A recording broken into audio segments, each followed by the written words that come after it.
Now, the Kiwis can be pretty humble, but this has to be the understatement of the year. When they said, check out this little garden we've got in Hamilton, I had no idea what I was about to see. Get a load of this. This is the Italian Renaissance garden, just one of the many excellent spaces in Hamilton Gardens that have been influenced not only by gardens from around the world, but by specific periods in gardening history. This is the brainchild of Dr. Peter Segal, a landscape architect with an extraordinary vision.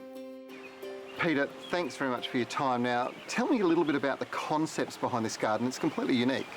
As far as we know, we don't know of another example in the world. It's the actual concept is the context, meaning, and history of gardens, or very simply put, story of gardens, and in a way that tells the story of civilization. So a garden we haven't made yet is an ancient Egyptian one, going right through to modern concept gardens. And overall there's 32 gardens planned, and we're about 60% of the way through. Tell me a little bit about your history. It's fascinating. Well, I can remember coming here as a kid with my father in the trailer, dumping rubbish here. It was just, everything you see here was just mud and seagulls and blackberry, and wow. Just it had been used as a sandpit and backfilled with rubbish. And then when I was training to be a landscape architect and getting my full qualification, I joined the City Council to get work experience for 6 months, and I'm still here. How long ago was that? It was about 37 years ago. Wow. Peter, for visitors to the garden for the first time, could you give us your 5 favourites, or 5 of the best that they just must spend some time at? Well, I suppose the pre-European Murray garden, because it's unique. As far as we know, it's the only example. And it includes fantastic carvings, a lot of unique features about it that tell the story of gardening in New Zealand. Another popular one is the one we're sitting in, the Italian Renaissance garden.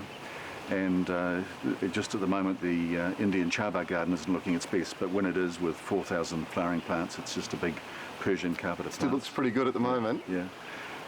And then the display houses, not a lot of people get up to those. They're a bit up the hill, but certainly looking good at the moment. And the Chinese garden is usually pretty popular too.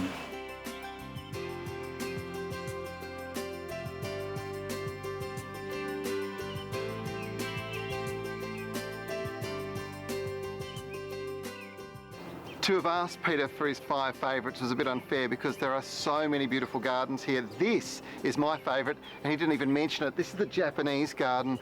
It's a unique style, the sort you'd find in the Kyoto area. It's a moss-style garden. Absolutely brilliant, one of the best I've ever seen. Now, you must check out Hamilton Gardens. They are stunning in the North Island of New Zealand, and I tell you what, they're well worth the journey. Make sure you bring your camera. Some great shots here.